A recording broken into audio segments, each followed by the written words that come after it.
Good evening, everyone.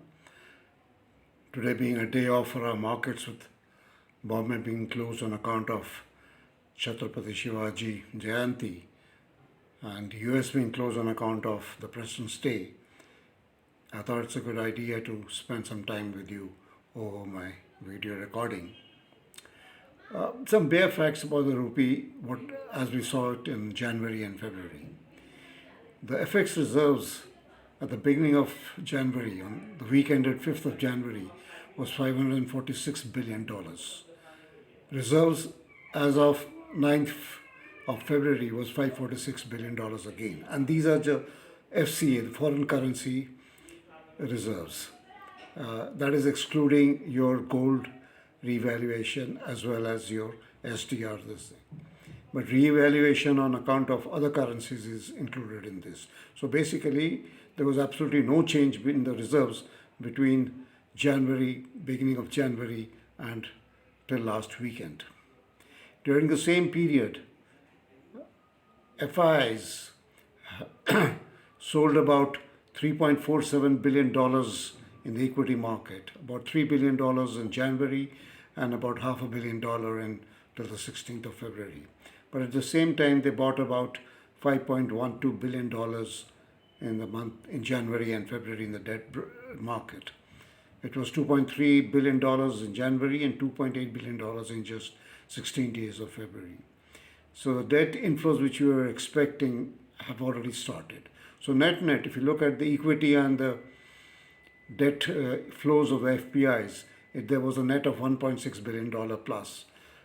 So that could have added to the forex reserves, but obviously it was taken away by excess outflows on account of crude and other imports. If you look at the sovereign yields, the 10-year yield on 2nd of January was 7.207, whereas on 16th of February, 10 years was down at 7.099, lower than that, but although it had rallied from around 7.04% just at the beginning of February after the spike in the US yields. Inflation has been down 5.1 as against 5.3%, and the current account as deficit is expected to be less than 1% for the currency for the period 23-24. So basically, things have been positive for rupee. Rupee should have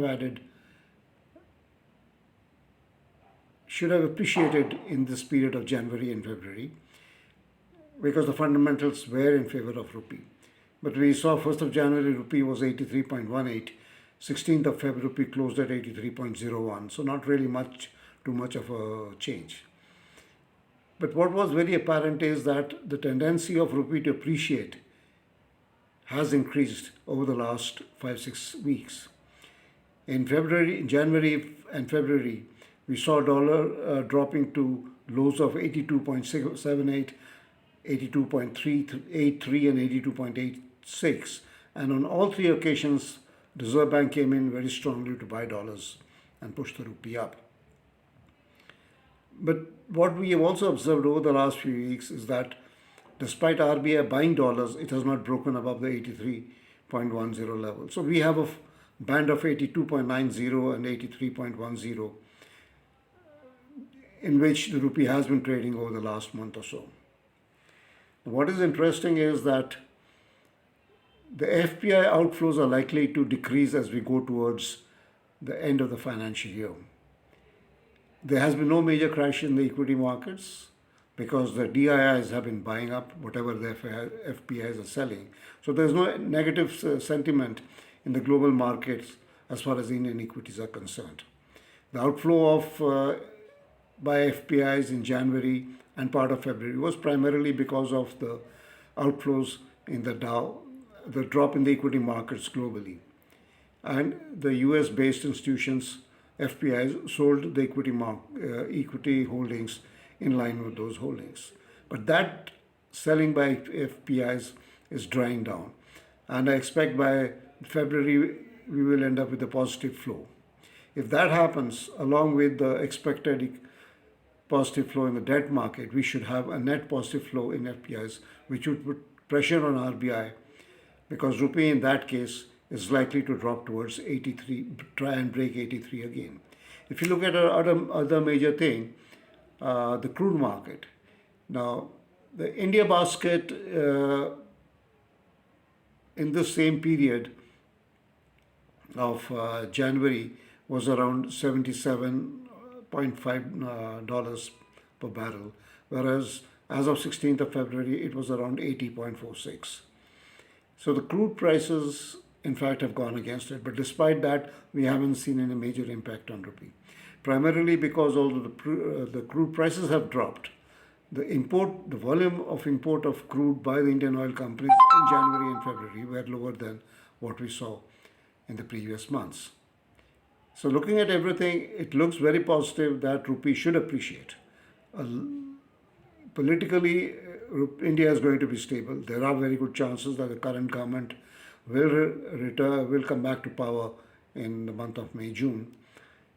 The possibility of larger corporate inflows by the end of March, which is a normal thing every year, is there. We've already seen public announcements, or at least rumors in the market, of large inflows by corporates before the end of March to up to $3 to $4 billion.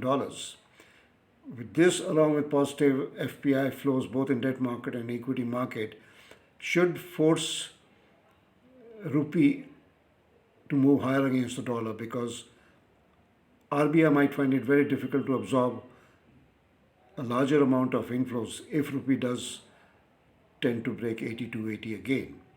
We already have about 617 billion in total, and RBI has been keeping the reserves at between 610 and 620. That was what we had told you earlier in our targets for RBI target for reserves. And with that being achieved, the possibility of RBI being very aggressive buyers is certainly less. They might buy dollars if the dollar drops to 82, 65, 70. They might put the reserves up to $635 billion. But if the flows continue, I think there will be very little for RBI to try and stop rupee from appreciating. Also, once 31st March is over, RBI might not be very keen to stop rupee from appreciating, as any dividend that they declare for 23-24 would be on the basis of the 31st March closing. Luckily for the government and for RBI, the government borrowings have been less than expected, and there is no pressure on the government or on RBI for RBI to declare a higher dividend to help the government meet its deficit target as it did last year. The very fact that this year, despite in the interim budget, despite the elections coming through, we didn't really see any populist schemes by the government, leads me to believe that this government is definitely confident about returning to power and presenting a full budget in June.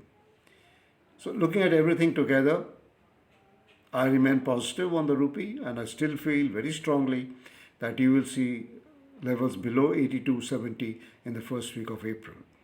I'm not sure what will happen in March. It will depend on what are the total inflows, what are the corporate flows, but it looks likely that we might see anywhere between 82.60 and 82.75 as of 31st of March. That will allow RBI to declare good dividend without really being forced to support the dollar to prevent or to provide the government with the larger dividends. So I'll leave it at that for the time being, and we'll come back to you more often and more regularly through our videos which are being uploaded on the YouTube channel.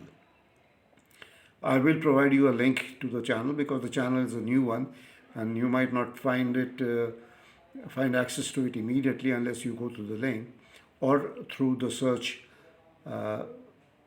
parameters which I will send it to you.